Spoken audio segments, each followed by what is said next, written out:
I already see there's some comments. I've been kind of busy. I just got done eating dinner, so I'm not on my computer yet. So I'm gonna just try to go through the chat real quick. Zen Ginger, good to see you. Kayla Shrimp and Scales, Planet Tanks, Liquid Zoo, good to see you guys.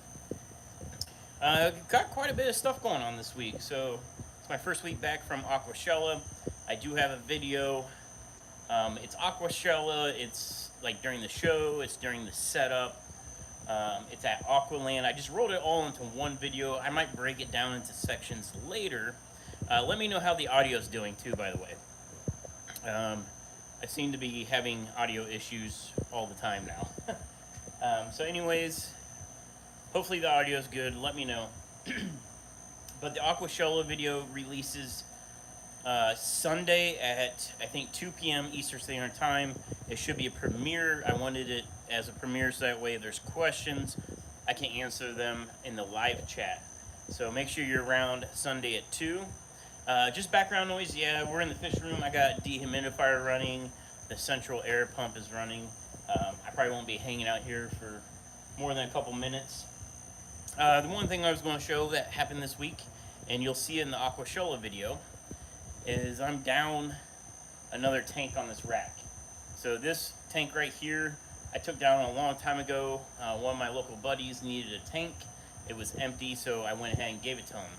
Well, he lost another tank, and the day I got back from Aquashella, he swung by and I gave him that one.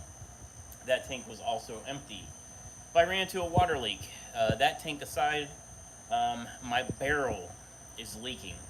And it's in the Aquashella video because that's what I came home to, was water on the floor. But it's the barrel itself. I think the seam is splitting, so it's empty.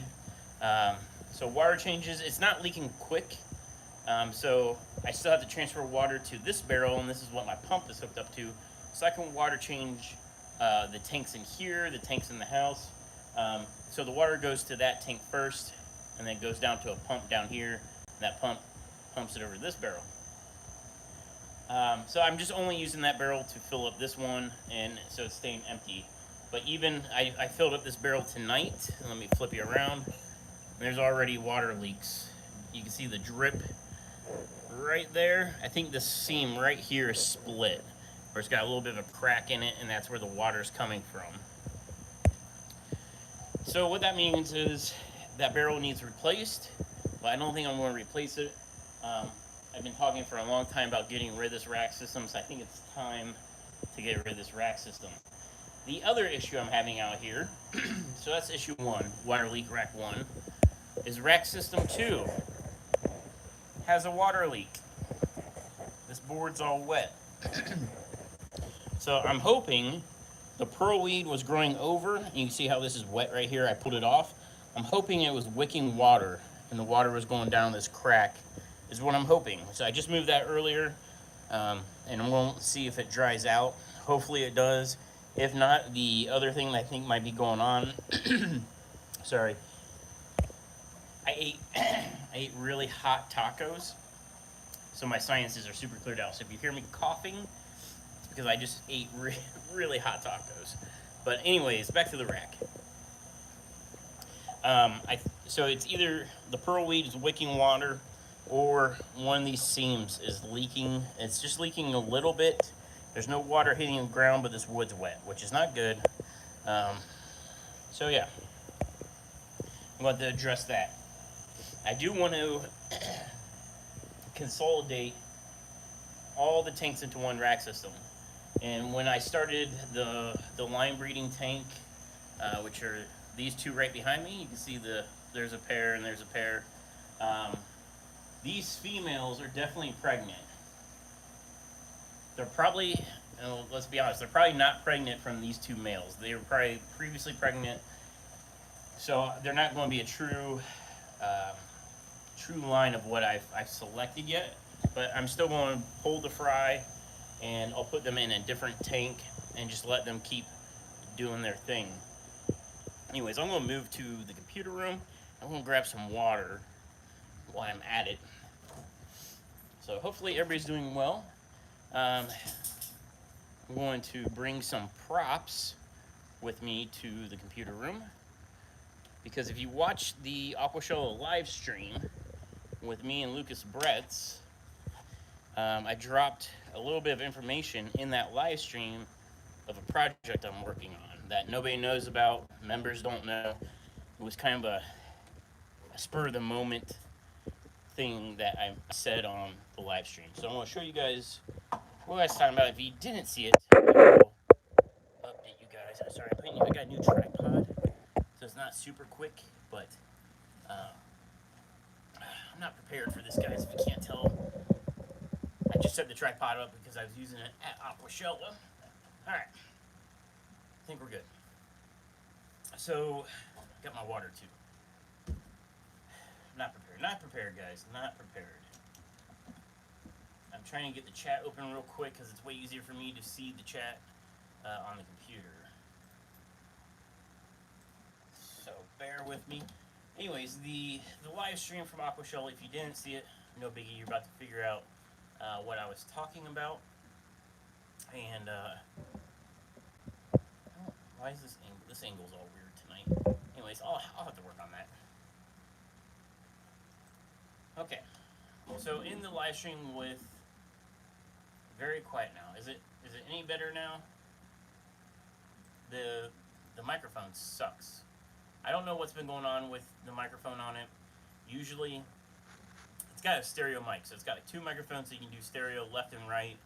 And for whatever reason, for the past few weeks, it's been really messy. That's Havana. Havana's crashing things under the desk. For whatever reason, the stereo microphone's been messing up. I switched it to a mono microphone, but the video sound was horrible. So I switched it back, so I don't know. We're just going to roll with it. Okay.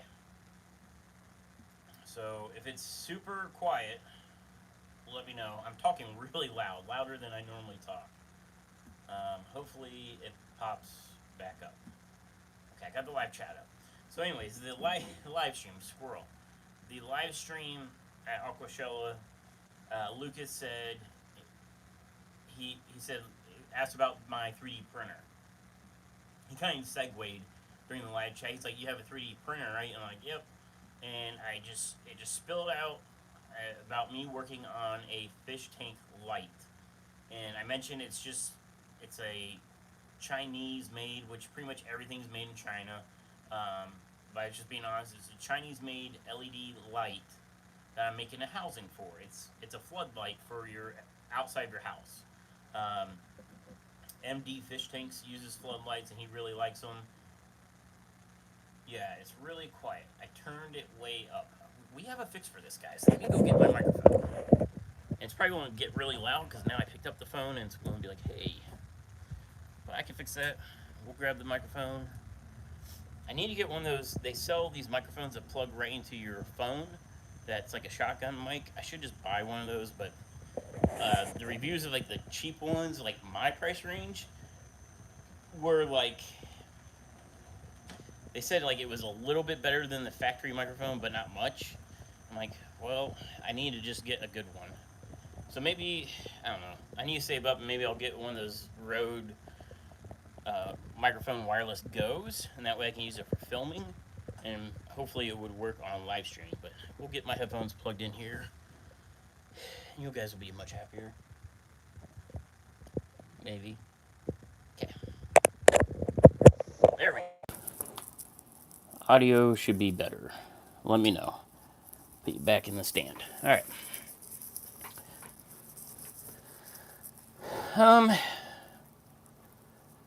No, it's Zen. It's not you. It's the microphone on my phone is just sucking. The closer your camera, the better. When you sat down, I almost couldn't hear you. Now it's wonderful. Yeah, it's... I don't know why my microphone's doing that. It's stupid. Okay. Do a talk for Aquarium Co-op. They'll send you a nice microphone. So I have a microphone that I can use on Streamlabs. And it's... This guy right here is what I use when I'm on streaming from the computer. It's only when I'm streaming from my phone is when I have the issue. and that's only like been in the past few weeks. Okay, so the light. Back to the light. It's a LED floodlight, and I'll show you the light. It's one of these guys. It's 10 watts, and it's pretty small. But the thing was, and the reason the idea popped in my head was I was going to try these out on some tanks, but I didn't like the look of it. I'm like, it looks like a floodlight from outside your house. So I popped open CAD and I designed. Well, I don't want to say I designed, but I'm still designing, still working on it. Basically, a box for it, just so it looks cleaner. So first rendition, here's the box. You know, it's a box. The light goes inside the box. You can see where I'm going with this, right? So it's loose in here. So this was version 1. Version 2 is I switched. So this would be like the lid. I made this the base. I want the lid to be the box housing and the light mount to a plate by itself. And the way I designed it is that I made it tighter so the light itself sits in there and doesn't move, right?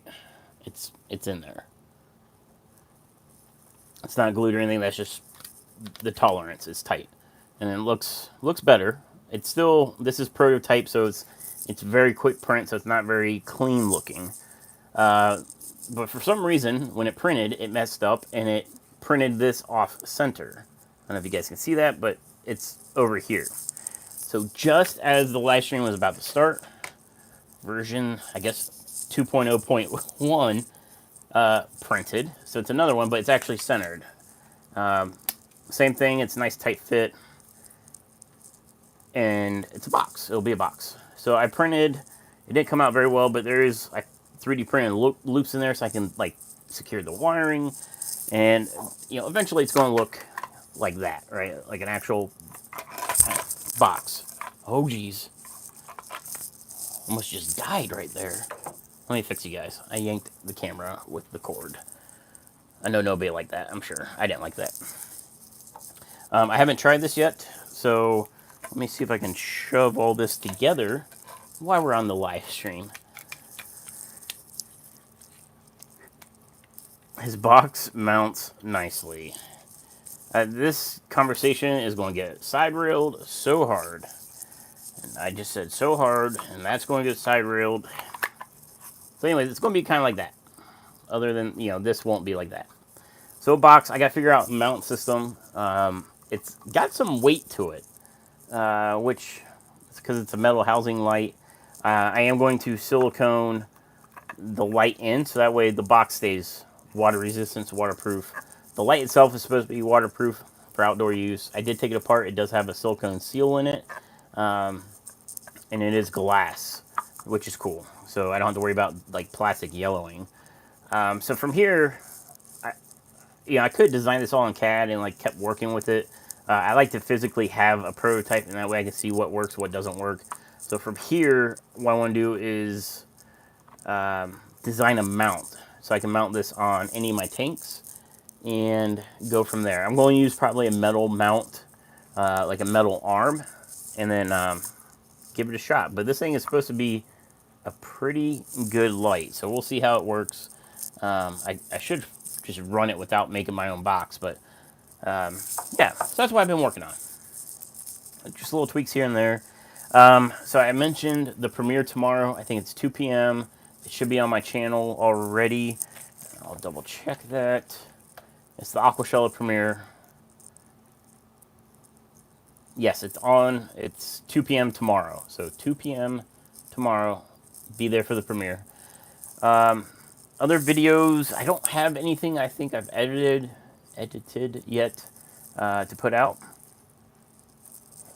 I'm seeing my name tagged a lot. Let me get in the chat and see what's going on. This conversation, I'm sure, is way off the rails, but we'll see. If you have a question for me, tag me, because I think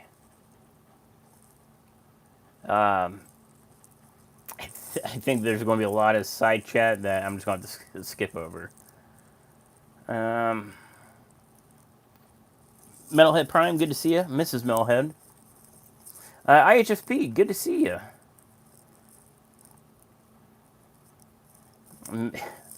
Mr. Metalhead Prime loves your box at SC Aquatics. We're drunk at MIS, Michigan Speedway. Well, I'm glad you guys like my box.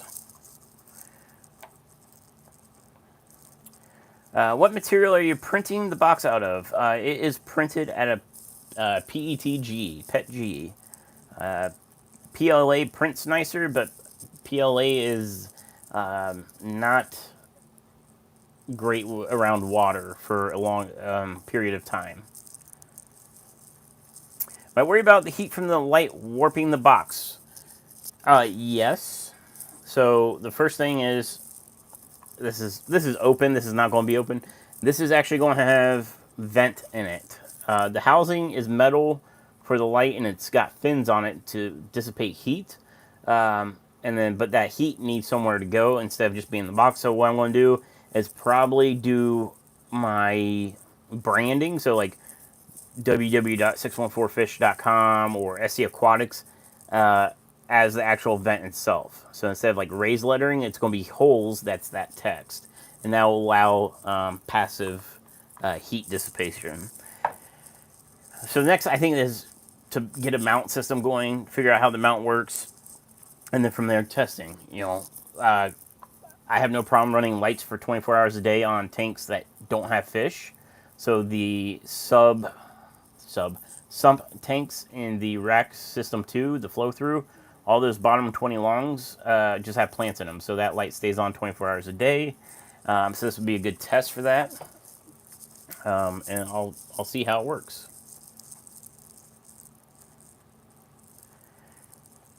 Ball Aquatics is here. Good to see you, Haley. Plan Tank says, at SU Aquatics, it was awesome meeting you in Chicago. Consider flying to Dallas in October. Will you be there?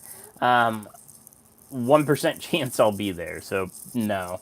There's just too much going on, and that's going to be an expensive trip to fly to Dallas and get a hotel in Dallas. So I figured the Chicago trip cost me somewhere around $1,000, maybe a little bit more, between hotel, gas, and food.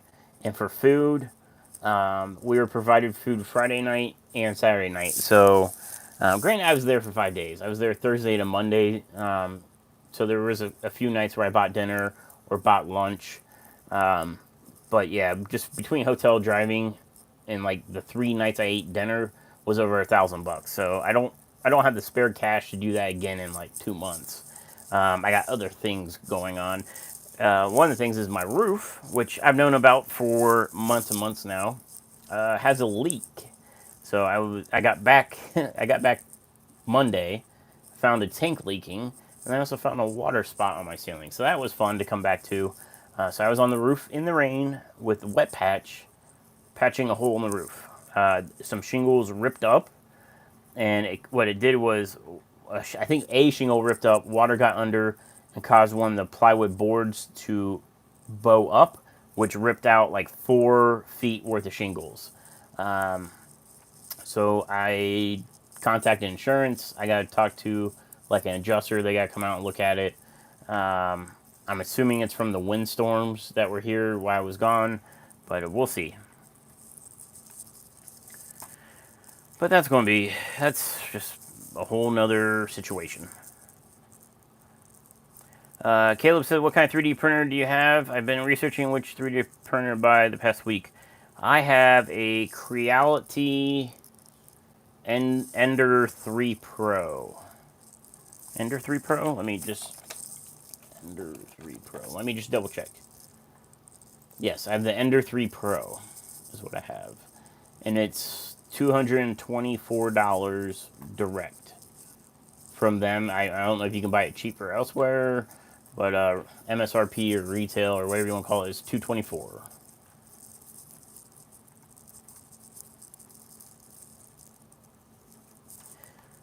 Okay, 3D printers they're cool, but man, they are a pain in the butt.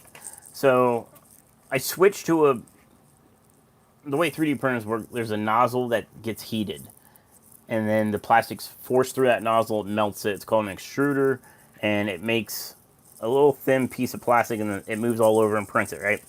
Well, to make your prints go faster, you can get a bigger nozzle. Well, I got the bigger nozzle, but the thing is the quality kind of goes down.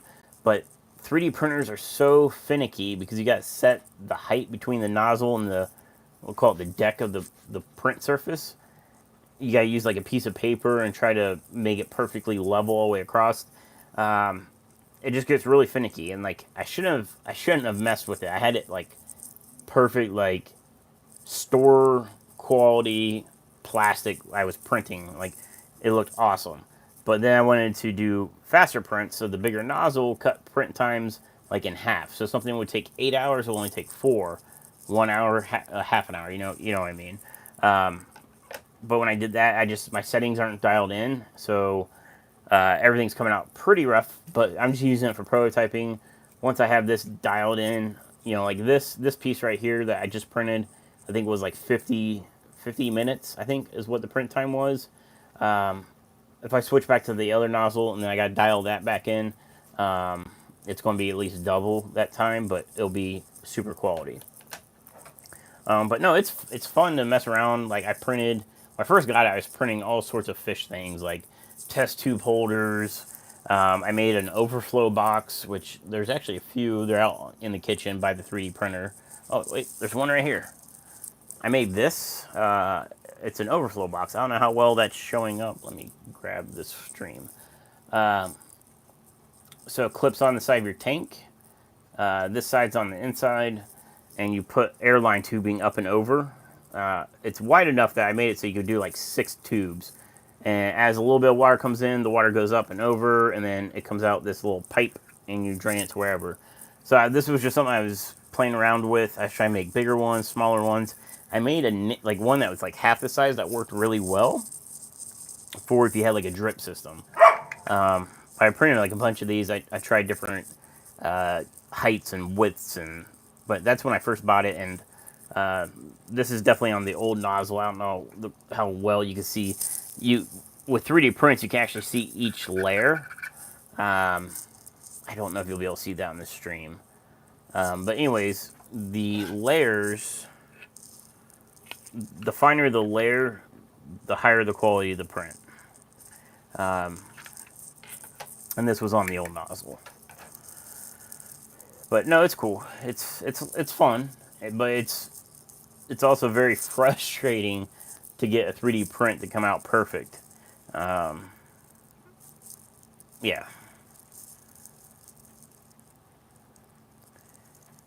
Alright, Mrs. Melhead's taking off.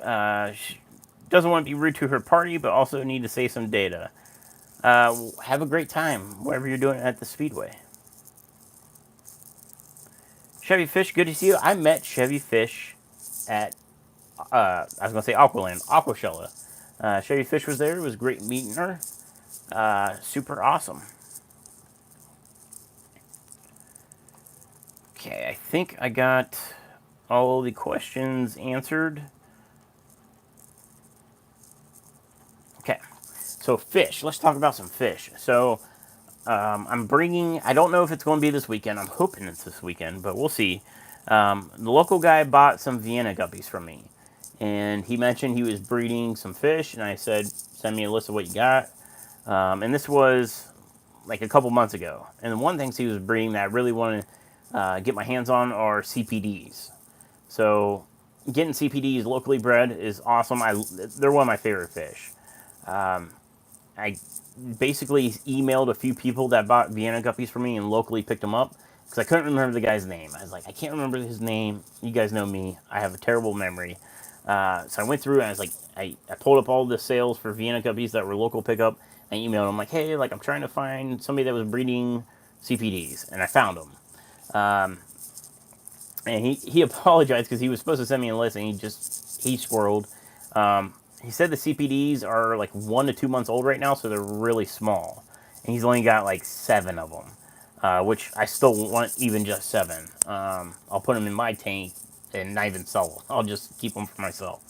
But he said he's going to pull some females like tonight or this weekend and start collecting eggs, and he'll work on that. But he's got available right now, I'll pull up the email.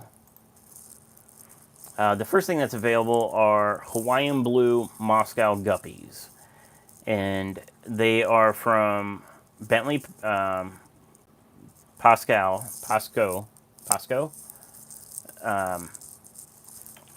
And they are, I don't want to butcher, well, I will butcher, but they are from, we had 8 emails, Luke Roebuck. So it's an original Luke Roebuck line that Bentley was breeding. And he bought these from Bentley, and then he's continued the line. So I like the fact that I know where these guppies are from with a history. Like, they're not just straight from Luke. They came from Bentley, who got them from Luke. But he said at least 20 pairs. I told him I want to get like 6 pairs for now, or 5 pairs. Like just 5 pairs and see how they sell. And if they're super cool, I might just keep them and breed them myself. I don't know. But if they sell good, then I'll get more of them from him. The other thing he had available were, I think it was a rainbow. He's got a few different rainbows. I think it was the Wapogas, the Alanai Wapogas. Yep. He says he's got 5 of those ready right now. But the other fish that he's currently breeding, they're just not available. He's got cherry shrimp, which I can't keep up with those. So I asked him to email me a picture of his cherry shrimp, because the cherry shrimp can range from wild caught, or not wild caught, but wild with a little bit red, all the way up to Sakura or fire or painted. So I want to see where his are at. And he's got a good price on those. So as long as they're decent looking, I'll try to get a bunch of those in. That way I can get them out to you guys. I have a waiting list on shrimp. I do check the waiting list. Like, if you guys are on the website and something says out of stock, and you click notify me when available, I still see that list. So I can see people really want the Blue Dreams. I might have put some Blue Dreams on the website last night. I was debating on releasing some, and I may have. I can check that later. But he's got the CPDs. These scientific names are going to murder me.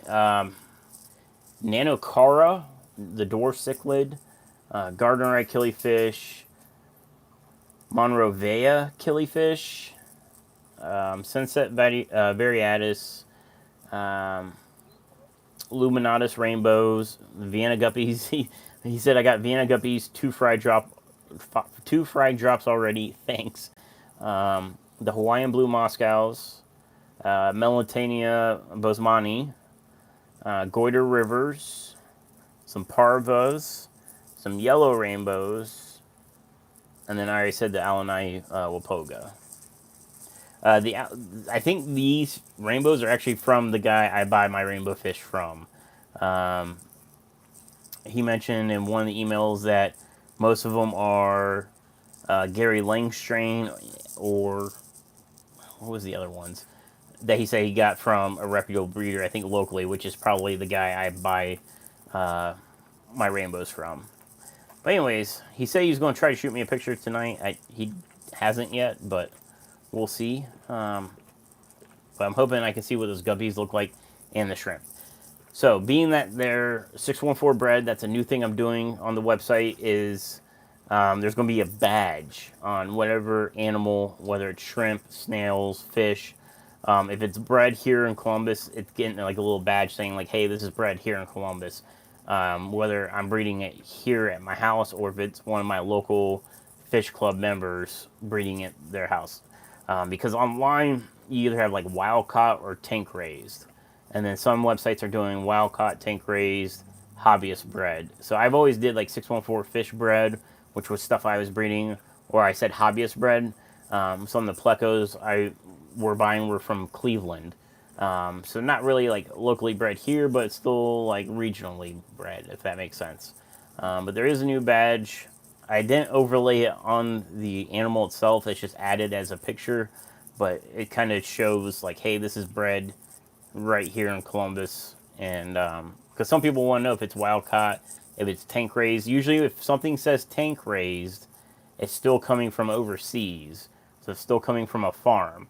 Tank raised just means it wasn't wild caught. Hobbyist bred means it's somebody like me, somebody like you, bringing these at home. That's what hobbyist bred means. And that's what 614 bred is. So 614 bred is hobbyist bred, but right here in Columbus. So that's something new. What you doing, girl? Havana's at my feet.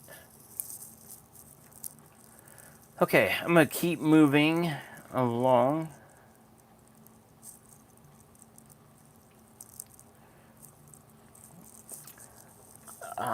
Caleb said at the Aquatic Experience in like 2017, there was a vendor there called 3D Reef selling all sorts of 3D printed stuff like magnetic corner, matte filter brackets.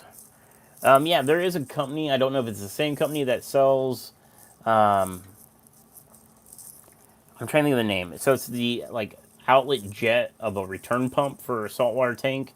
It's like it's supposed to be like a random variable flow jet nozzle, and they're 3D printed. Like you can tell when something's 3D printed because you can see the layers. But I thought it was pretty cool that they had like a bunch of different products that were 3D printed. It's probably the same company, but yeah, there's people printing car parts. There's all sorts of things you can do.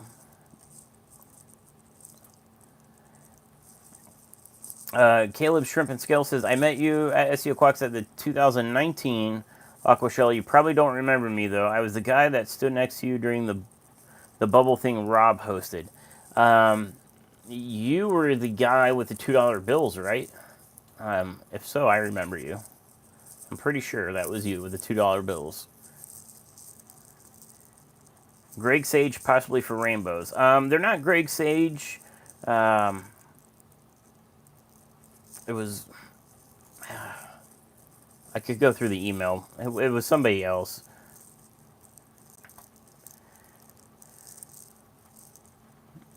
Chevy Fish says, nice seeing you, Steven. Sorry I was pressed for time there. No biggie. I understand. Chevy Fish was driving, if I remember right, she said 3.5 hours, like every day. Every day except for Saturday that week. She was driving to and from the show, helping her friends out.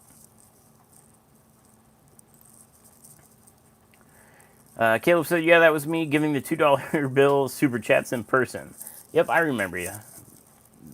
2019. Right? Yes, because the show wasn't there last year because of the pandemic. But anyways, if you guys didn't know, Haley, Oddball Aquatic, she was also at Aquashella just for Saturday. She came up Saturday morning, I guess, right? Saturday morning. She actually got into a car accident. Everything's okay. But her beater box car finally bit the dust after this accident. She got herself a brand new car.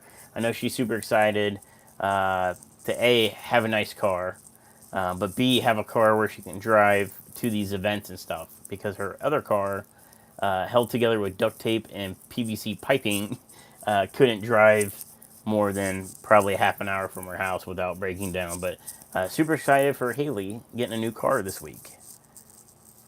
Bad circumstances, but either way, new car. Okay, I'm trying to think what else I was going to talk about. I swear I was going to talk about some other stuff, but I don't remember. The light and the Moscow Guppies. If anybody's interested in possibly getting the Moscow Guppies, let me know. Because if there's somebody that is interested, then I'll get more than just 5 pairs. But gotta drink some water, guys. Sorry. Liquid Zoo says, now she can pick you up and take you around. See, yeah, so now it would make sense because I'm on her way to Ohio Fish Rescue. So she could come pick me up. Oh, here comes Havana in the microphone. So she could come pick me up and take me up to Ohio Fish Rescue and then drop me off on her way home. It makes way more sense because I'm not out of the way. She has to come to Columbus to go to Cleveland. Before, she wanted me to go like 3 hours the wrong way to come 3 hours back to go 2 hours north. It didn't make sense. But yeah, if you guys notice also, I think everybody likes it, but I've been putting little extra clips of the dogs at the end of videos. It's kind of like the after credits, even though there's no credits scene. Um, Everybody seems to love the dogs, and I don't know if anybody's in the chat. Somebody came up to me at Aquashella, and I totally didn't catch their name of who it was. It's a member. They said that they're into more saltwater now versus planted tanks, but they were asking about the dogs and stuff, and I kicked myself for not asking your name. Maybe you said your name and I didn't catch it, but if you happen to, if you're that person, and you're watching this, drop a comment because I want to try to remember who you were. It was great talking to you. So, yeah. Yeah, they had a mask on too, so I couldn't really put like a face to the person. But anyways, random. I don't know. She wants something. She probably wants to go try to find a skunk or a raccoon. But Aqualand. Let's talk about Aqualand. Aqualand was sweet. So Friday night was this. They called it like the VIP event. It was basically all the YouTubers that were there. Greg Whitstock, the pond guy who owns Aquascape, which is Aqualand, the headquarters, got 2 party buses to load us up from the convention center, and took us up to Aqualand. I think it was like 20-minute drive. It wasn't very far.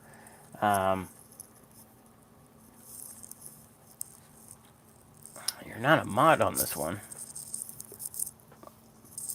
I don't know what Habana's trying to do. She's trying to climb up here or something. What are you doing? So anyways, Aqualand. We get there. Ohio Fish Rescue was already there. They drove straight to Aqualand versus the convention center because they were getting in late. And Ohio Fish Rescue was already there. There's some other people already there. Brett Raymer was there with his, I don't know, I'm guessing girlfriend. I don't know if it's his wife, his significant other. Tanner was there. Jason, Primetime Aquatics. John, KG Tropicals, and Lisa. Mike Fish, Tank Barn. Fish from Fever, Chattanooga Ed, Susie Q.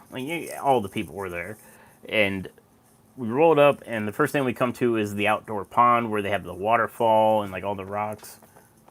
Go on. Super awesome. Go inside, and it's like a reception area. It's kind of like, it reminds me of a cafeteria, probably for all the employees, but huge. And they had like catering food and beverages there.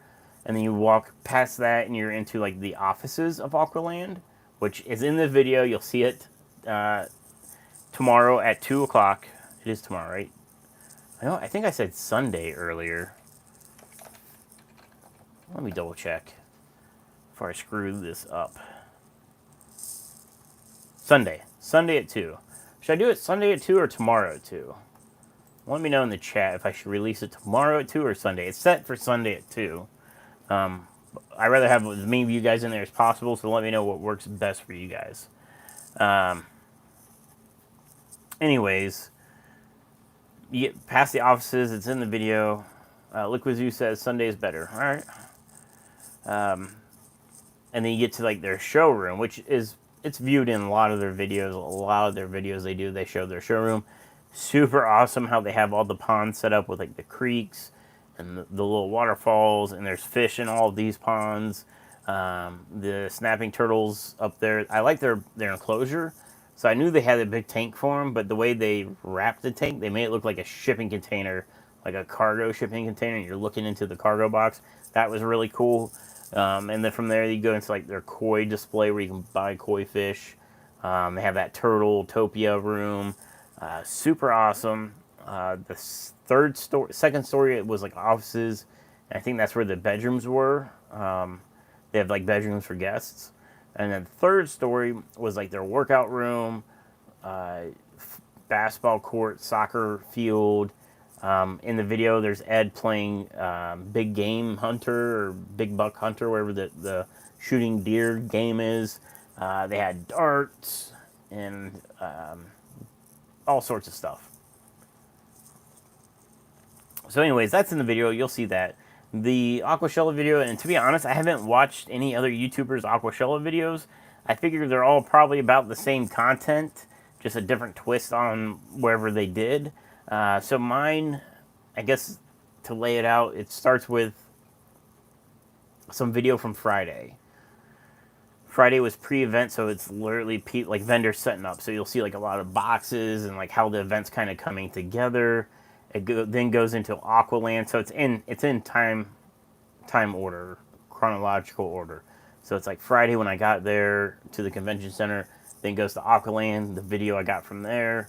Then it goes into Saturday pre-opening, and then once it's open, I walk around while there's all the people there, the general admission people, the VIP, early bird people, and I just kind of walk around showing you what it'd be like if you were there. Because I know, most of you, or all of you, except for Chevy Fish, didn't get to go. So I wanted it to be like as if you were there. So I don't know what the other YouTubers did as far as their content, but I tried to show some of the cool things that I thought were cool.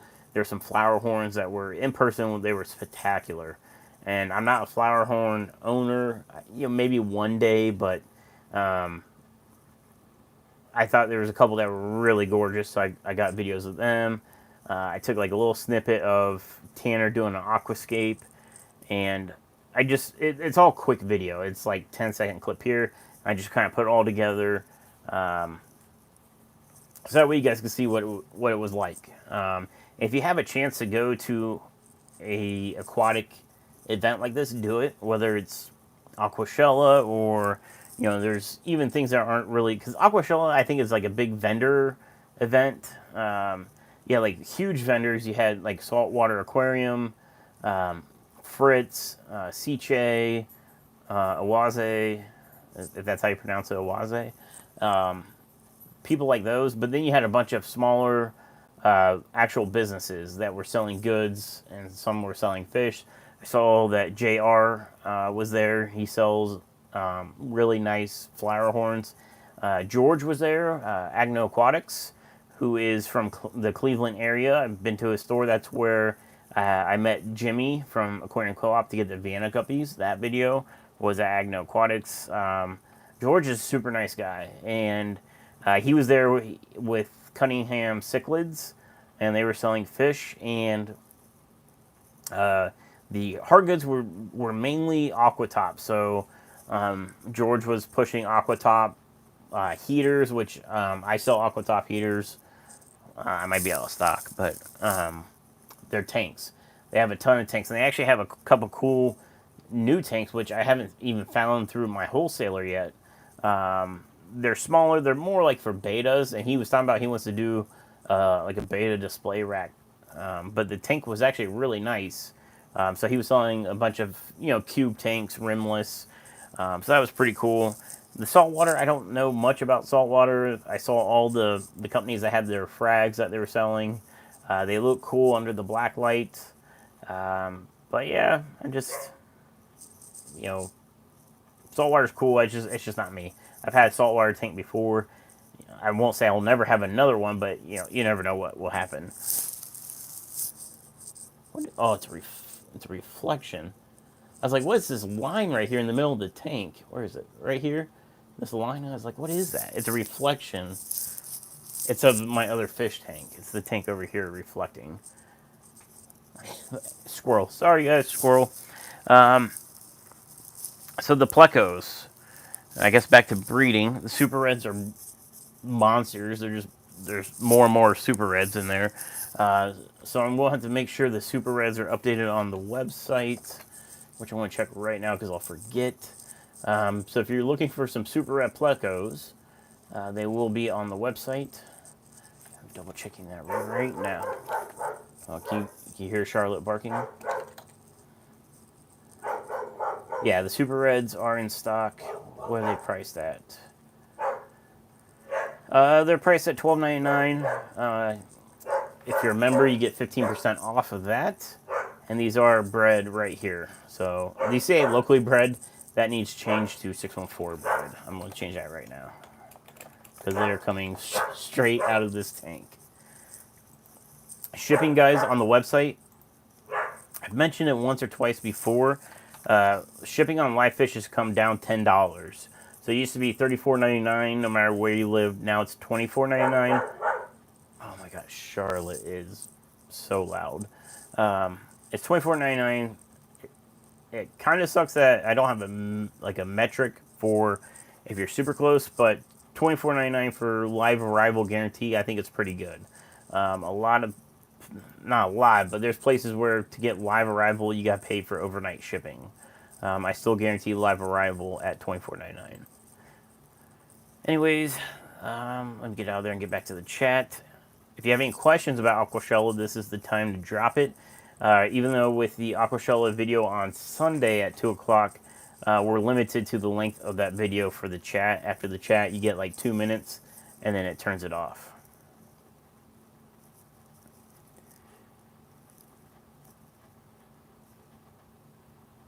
I'm gonna catch up. Mickey, good to see you.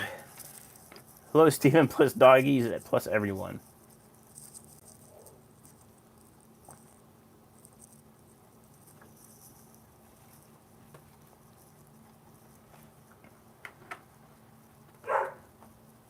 Jupiter 1 says, I'm flower horn obsessed. 4 tanks with 4 flower horns. Jupiter 1, do you keep, from what I understand, flower horns are pretty aggressive, so I'm assuming they're solo tank fish. Let me know about that, if you keep anything with them by chance, or if they're just strictly flower horns by themselves. I'm guessing by themselves, as you said, there's 4 tanks with 4 flower horns. Detroit Shrimp and Aquatics was there Saturday. Yep, I talked to him for quite a bit on Saturday.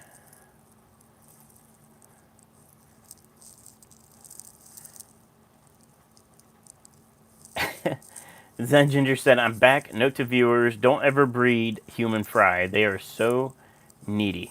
Dogs can be needy too. Chelsea, I haven't made an Aquashella yet. Just had one down here in Orlando, and Chicago looked like a blast. So they were talking about, James from Fish Room Fever was talking about the differences. He was on Fishy Biz Aquatics live stream last night or 2 nights ago. He was talking about the difference between Orlando and Chicago. He said Orlando, which is to be expected, was definitely more saltwater based. Chicago is way more freshwater based. Which Fishy Biz is, I don't know if he has saltwater tanks, but he's definitely more freshwater based, if so. So he was sad that he didn't make it. But the Orlando, to be honest, I didn't even realize it was going on until like it was going on.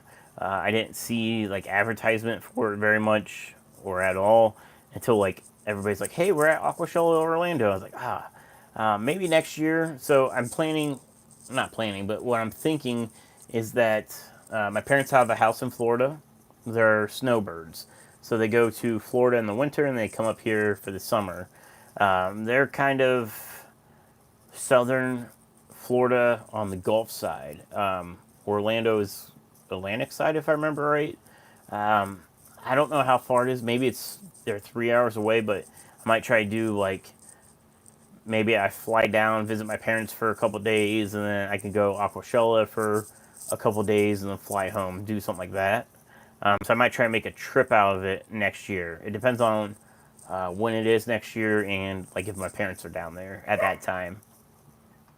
But I think it was in June, and my parents said it would be extremely hot down where, at least where they're at in June. I don't think it really calms down until like winter time for them, because I know my aunt went down there like in December or January, and she was swimming in the pool, like saying the weather was awesome. Jupiter says solo for sure. I keep them by themselves. They just do better. They don't even like being able to see each other. Well, what I meant was, do you have any other fish, like, other than flower horns with them? Do you keep, like, are they in, like, a bare-bottom tank? Are they in a gravel tank? Do they do okay with plants? Do they destroy plants? I guess educate me on flower horns a bit. But I didn't know if like you had Plecos with them or some other kind of cichlid. Planting says it was a blast. I highly recommend going if you ever get the chance.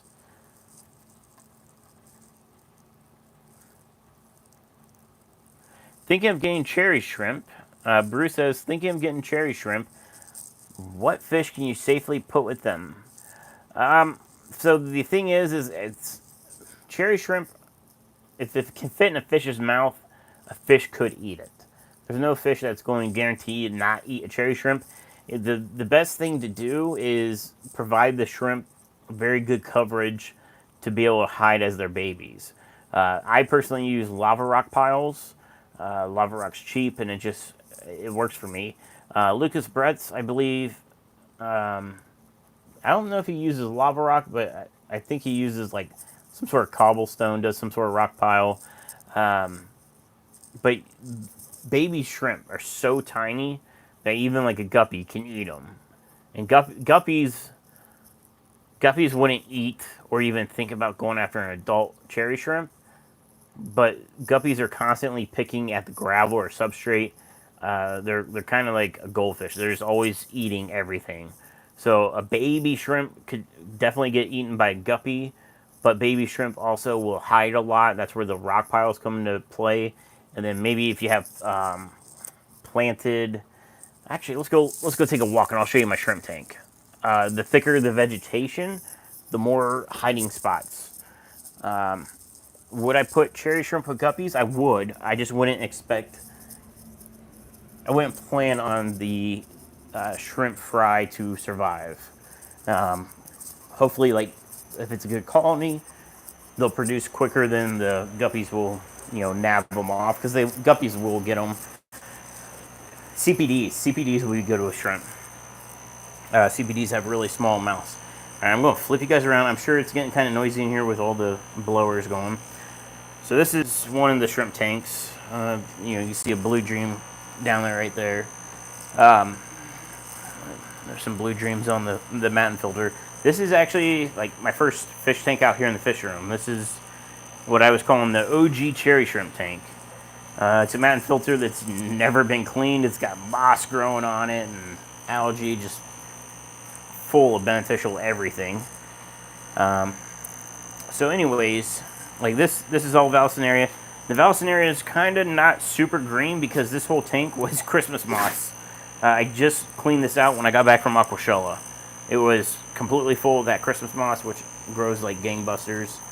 Oh my gosh. Now I got this one. She's lifting my arm up. But I'm actually looking and I see more and more blue dreams, which is cool.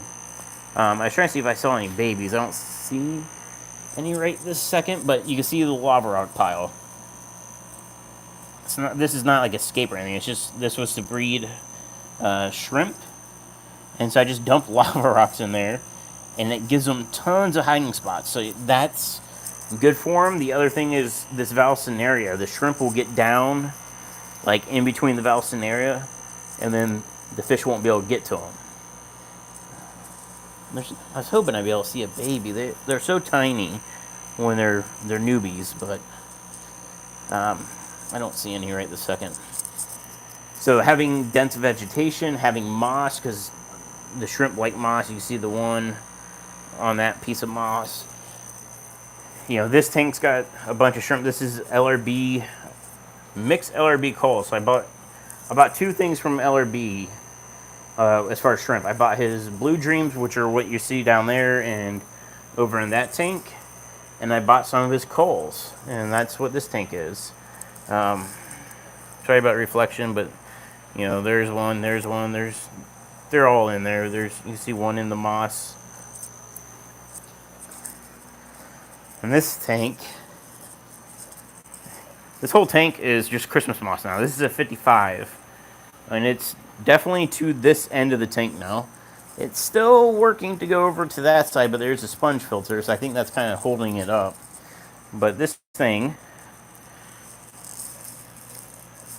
we can try to see if there's any shrimp down there. Yeah, there's some shrimp. Get a top view. There's no air in this tank. You can see the filters off. This is no air, no filter. This is I guess what you call an LRB all natural aquarium is just, it's Christmas moss. It looks like an evergreen bush. But I'm going to try to get you on here without reflection killing it. You can see all the little microfauna swimming around. I just scared a shrimp. There's a shrimp right there. There's some younger ones over here. But this is one of the, I guess, all natural tanks. No filter. No, there's not even water movement. It's stagnant water, but everything's just doing great. If I put fish in here, this would be a sweet breeding tank because there's so much microfauna in here. Can I zoom in? I can. It looks good on my phone. Hopefully it's coming out stream-wise quality. But like if you sit just for a minute, you can see all the little bugs zooming around. That's awesome for breeding fish. I kind of just want to reach my hand in there and try to get to the middle of all this craziness. This, you know, this is 4 feet wide. This is a 55, so there's a lot going on. It's kind of a cool tank by itself. There's nothing to it. It's just Christmas moss, but it looks really cool. The shrimp in here, this is the duckweed pond. So if you buy duckweed on the website, this is where it comes from. But there's definitely shrimp in here. If I turned off, can I pinch this? Of course not. I don't have enough strength. Shrimp. What if I bend it? I can actually see shrimp. See them on the sponge filter right there? There's 2. And there's 3 filters in here. 1, 2, 3, and they usually are always on the sponge filters. But there's shrimp. In this tank, there's nothing in there other than duckweed. There used to be plants, but I took them out there in the other tanks. So yeah, and I was like, I don't even remember why I came out here, but yeah. CPDs would be honestly the best thing, I think, because they're so small that they would even, they would struggle to try to even eat baby shrimp. I'm going to flip you around because I'm looking at CPDs, so might as well look at them when I'm talking about them, right? But CPDs are mid-water, so, you know, the shrimp are going to stay down, like in the substrate or in the moss. They're not going to be swimming up here. So CPDs would be a really good one, I think, for shrimp tanks. Because they got small mouths, and they also stay mid-water. They don't, these guys are always, right where you see them, that's where they go. They might come up to like here to eat, but they never go down. And I just saw that Barbatus Corey. He was looking. Oh, he's down there now. That's the Barbatus Corey. He was up here. He was looking super awesome, but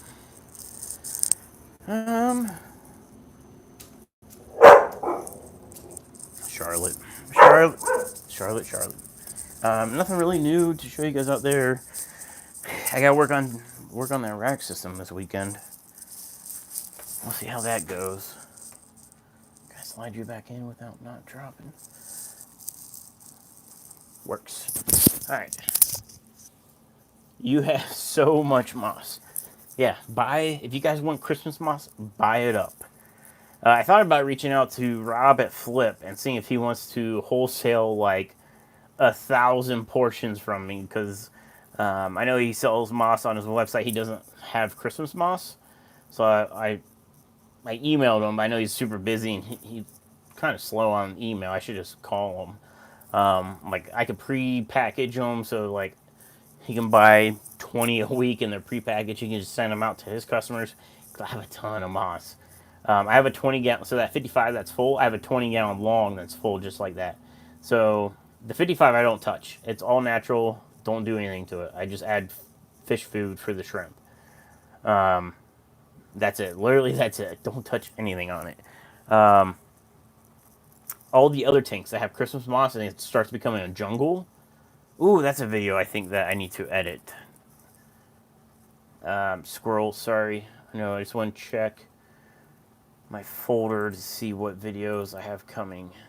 Yeah, it's called Trimming Plants. So one of the 20 longs in the flow-through rack that has rainbows was just, it was a jungle. And majority of it was the Christmas moss. So whenever I pull Christmas moss out of another tank, I put it into this 20 long that's at the end of the rack system. It gets the lowest amount of light because I'm trying to slow the growth down. It's packed. It's super packed. I need to put it up on eBay. It's probably what I need to do. It's like, if I could sell it for like 20 bucks free shipping all day long. Anyways, I know that was a long answer, Bruce. But cherry shrimp, there's a lot of fish I'm sure you can put with them. It's going to be nano fish is what you're going to stick with. Anything nano, neon tetras, green neon tetras. I think black neons might be pushing it. I feel like black neons will probably get a little rowdy with some shrimp. But neon tetras, green neons for sure. They're small. Chili rasboras or Phoenix rasboras, which are nano. The CPDs. Guppies you can, but they're going to eat baby shrimp. It's just going to happen. They're not going to target it like it's a meal, but if it comes across its mouth, they're going to eat it.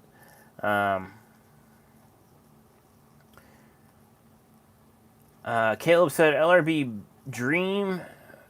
Blue Dream A team or B team.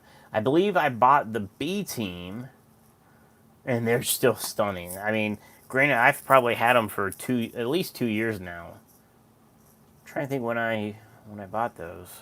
It's been at least 2 years. They're stunning. Blue Dreams are probably my favorite. Reds are a close second. Like Fire Reds are really, they're like right behind them, but Blue Dreams are my favorite shrimp. I like Amanos too. Amanos are not colorful by any means. Amanos are cool. Bamboo shrimp are pretty cool. I haven't had any, but I saw them when I was up at Flip Aquatics. Those are pretty sweet. So maybe one day I'll put some bamboo shrimp. Maybe I'll put like a bamboo shrimp in this tank because my big head was in the way. The outlet for the canister filters right there, so there's flow. Maybe I'll put like one bamboo in there and see how he does. So maybe I'll need to reach out to Flip Aquatics and see if he can hook me up with the bamboo shrimp. Maybe I'll trade him some moss. But look, I'll give you 20 pounds of moss for a bamboo shrimp. I legit have over 20 pounds of moss out there for sure. I should pull out the 20-gallon long and see how much moss that is. Like scale it and everything just for shits and giggles. I'm saying it. Tons of surface area for micro food to grow on. Yeah, any tank that have that Christmas moss in, the tank does really well. So Chevy Fish is definitely correct. Tons of area for microfood. It's also a ton of area for bacteria to grow on. That's why the shrimp love it. Tons of biofilm for them to graze.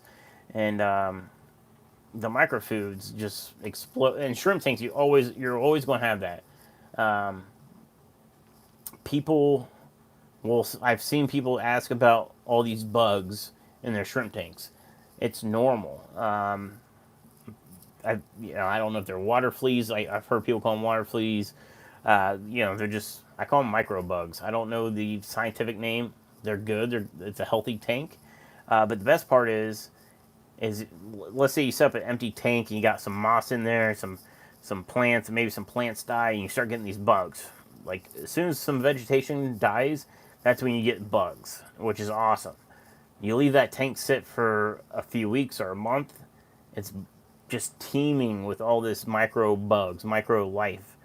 Put some fish in there, you either have fry food or you got some breeding triggers, because there's so much stuff for them to munch on that they go crazy for that stuff. That's why the rainbow eggs, I just tossed them into my 20 long that had nothing but plants in it. It was just plants, no other. There was probably a couple super reds in there. Other than that, I just tossed the eggs in there or the whole mop, and now I have rainbow fish. So it works out. Copepods and ostropods. Yes, those. But anyways, guys, I think I'm coming up on the hour mark. That was fun. I like showing those tanks. So we'll see how this weekend goes. I think I might do a member video. Maybe I'll do a live tearing down the fish room stream. Maybe I'll just set up the camera and tell it to go live to members. And then I'll just start working and you guys can hear me cussing and hopefully not breaking any tanks. So the problem is I got an empty I'm trying to think what tank. So there's the shrimp tank on the bottom. That's my oldest tank. It's got some sentimental value. Like, I don't want to break it down completely. Like, get rid of everything. Like, those shrimp can just obviously go into my other shrimp tank. But that's like my first fish room tank. And that was the OG red shrimp tank, which is what got me to build a fish room. I wanted shrimp tanks. So I feel like I got to do something with that tank. I don't know what. I might have to move it out here, not out here, but out to my family room. The Fluval 25 gallon or 29 gallon, whatever the Fluval tank is with the pea puffer. Matt's buying the pea puffer out of that tank. So once the pea puffer's gone, I can get rid of that tank. I'm not a fan of that tank because of the hardscape in it. I really want to redo that tank, but because it's got a pea puffer in it, I don't really want to mess with it and put other fish in there or shrimp or anything. If I didn't have the pea puffer, I could do something with it, but I'd rather get rid of it, and I'll probably get rid of that tank and then put that 20 long right there. That's probably what I'll do to keep that tank. Above it, the 10-gallon shrimp tank is a cull tank. Those shrimp will probably move over. I was going to say with the auto sinkless. Has anybody kept auto sinkless with shrimp, and how do they do? I would think that they would do okay. I don't know. It could be a bloodbath if I do it. So let me know if anybody has auto sinkless with shrimp, because I have a tank with auto sinkless in it, and I could move the shrimp over to that tank. And then the tank next to that has mystery snails. So the mystery snails can go anywhere. I'm probably going to put the mystery snails in the 75 gallon because that tank always needs help. The algae it's crazy. And then I need to figure out what to do with the 75. I really want to redo the 75 and do like a full planted tank. But here's the rub. It's got 2 fancy goldfish, a pink kissing gourami, and giant danios. I love the giant danios. I would love to keep them for the planted tank. I can't keep the goldfish in the planted tank. They'll destroy it. The kissing gourami was a rescue. Somebody was moving California, so I took it. I'll be honest. I don't like the kissing gourami. It does nothing for me as a fish hobbyist as far as like, I don't think it's a cool fish. Like, I don't hate it. Don't get me wrong. I've had him for a couple years now, but I'm not thrilled about the kissing gourami. It's in the most random tank. It's in that 75 with goldfish and pearl danios and red-eye tetras. There was a black skirt in there. It finally died. It was looking pretty old. It died probably like a month and a half ago. It was looking pretty ragged last month or so. It finally went. It was also a rescue, so I don't know how old it was. It could have been 8 years old for all I know. I'm not sure. The giant danios are sweet. They're rainbow fish, basically. That's what I call them. They're the rainbow danio because they have the same kind of body line. They're very fast. They're active. They're the most active swimmers I think of any fish I have currently. They're nonstop swimming end to end in that 75. Autos are great with shrimp. All right, cool. So I will move the shrimp to the auto tank, which that'd be great because I could feed them algae tablets. The autos love them. Shrimp love them, so that works out. The mystery snails can go in the 75. So I need to figure out what to do with the goldfish. I really like the goldfish. Well, I like the Oranda, which is Jake. His name's Jake. I named him. I like the Oranda. The other one, the fantail fancy, I'm not sure what kind of fancy fantail it is. It's just like, it's whatever. But Jake's got personality. So I might try to see if there's anybody with maybe a fancy goldfish pond or somebody that has a tank. They really need to be in like a 55. They're pretty big. They need a 55 or bigger. So they're in a 75. They could go to a 55, and I wouldn't like think, oh, like they're getting a smaller home. It's worse. I think Jake would by himself would be fine in 55, no problem. I mean, really, they both could be fine in 55s. They're too big for like a 20 long or 20 tall. I mean, honestly, I feel like they're at the edge of probably a 29's too small. Maybe a 40 breeder, but I'm just going to say 55 to be safe. So I need to probably rehome them at some point. I don't really know how to go about that. The giant Danios I like to keep them in that scape. You know, maybe giant Danios and do a bunch of smaller like tetras with them. Why is my chat not updating on here? It's updating on my phone. There we go.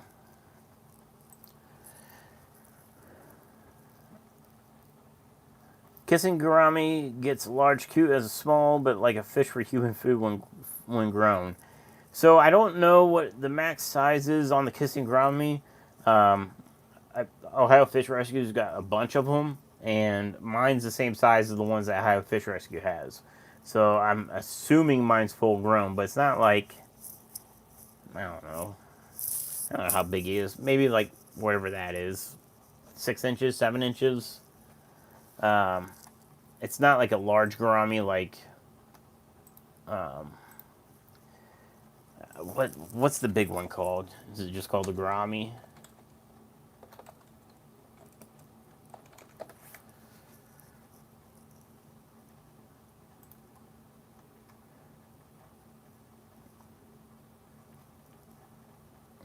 They can grow up to 12 inches. Is that a kissing gourami? It just says gourami. What's the gigantic one called? That's, I guess, my question. Where's my chat? I lost my chat.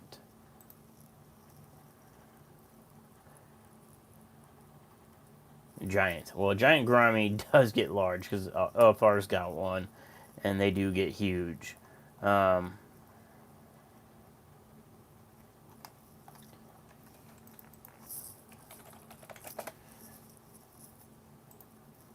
Kissing Gourami. Adult size, 12 inches. How long does it take for them to get to adult size? So it says life expectancy average is 7 years. Can be long-lived up to 25 years. So adult size is 12. So he's not full adult size. But he's got to be... How long? I've had him for at least 2 years, for sure. Because it was way before like pandemic and all that. So I'm thinking I've had him for 2 years, and he was already similar size from the previous owner. So maybe the previous owner had him for at least a couple years. So I don't know. I don't know if I've seen a 12-inch kissing gourami before.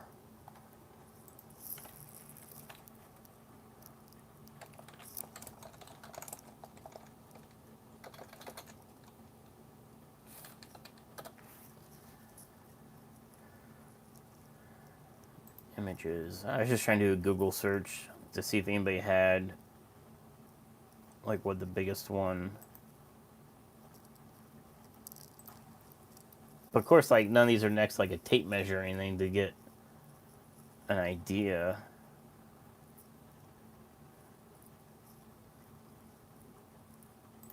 But anyways, yeah. So squirrel. Let me get back to the chat.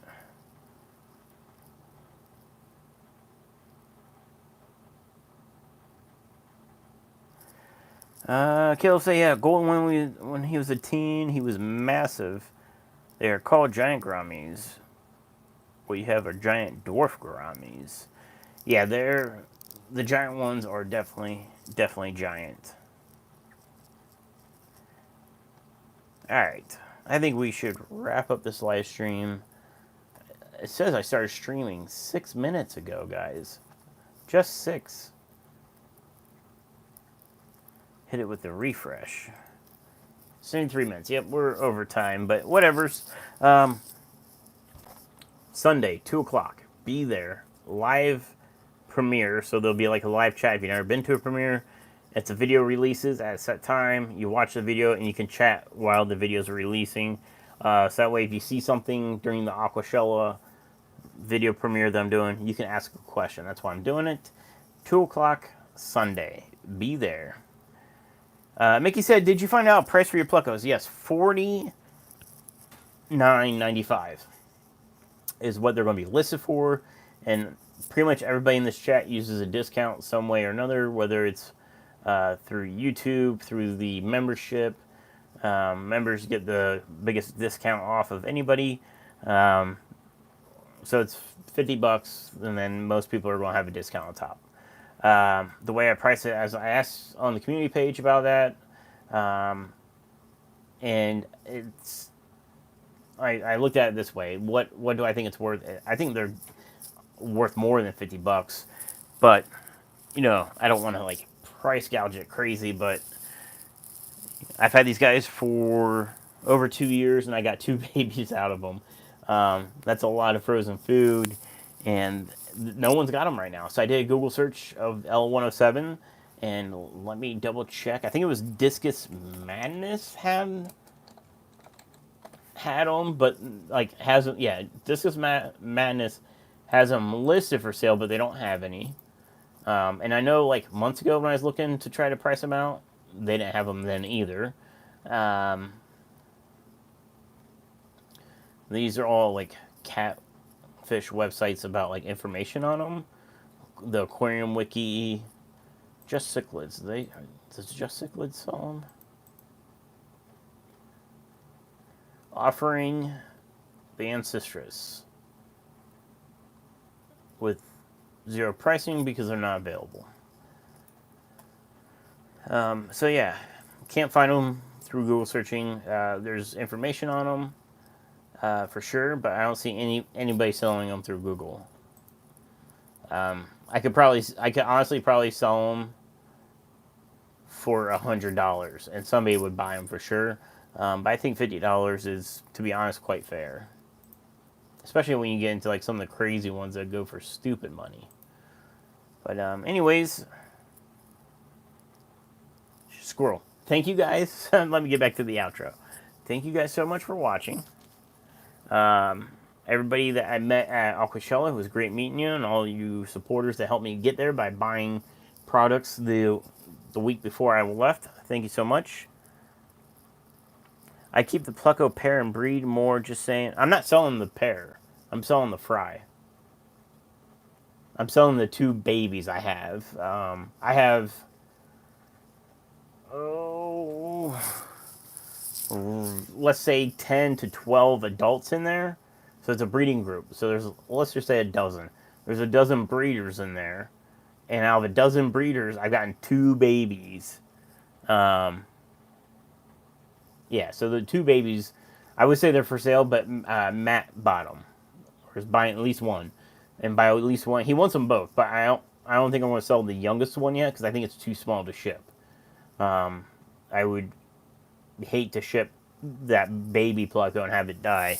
So the one that's like a few months old now, it can be shipped.